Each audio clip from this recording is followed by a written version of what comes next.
Happening right now, a pastor exchanges gunfire with an alleged gunman inside of a local church. Good afternoon, I'm Meredith McDonough. I'm Jim Payne. Investigators say a maintenance man who was just fired started shooting at the pastor, and that pastor took out his own gun and returned fire. Members of the congregation witnessed the entire ordeal at Living Water Fellowship Church on Pleasant Hill Road near Kissimmee. WESH 2's Gail Pascal Brown is live outside the church with the latest. Gail.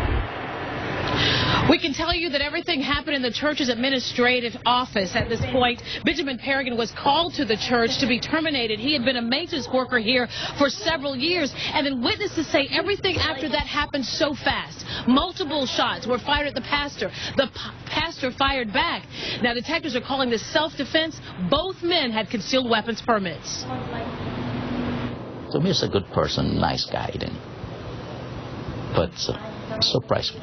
Luis Rodriguez has known his neighbor Benjamin Paragon for 9 years. Sheriff's deputies sit outside Paragon's house in Point Siena after a shooting today at Living Water Fellowship Church in Kissimmee, just a few miles away. Deputies responded to the church shortly after 8 a.m. A meeting had taken place to terminate Paragon, who was a maintenance worker at the church for several years. Paragon produced a handgun, fired multiple shots at Pastor Terry Howell.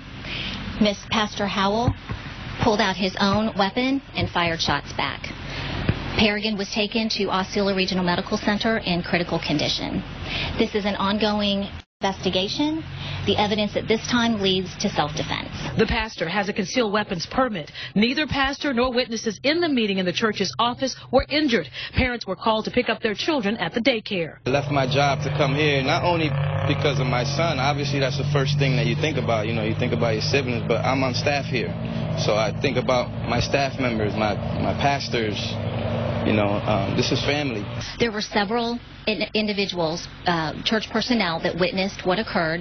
The children were not in the area. They were not affected by this incident at all. Several hours after the shooting, the pastor and his wife and family left the church. At last report, Benjamin Paragon is in critical condition at Osceola Regional Medical Center. Now, what we can tell you is that Benjamin Paragon charges are pending against him.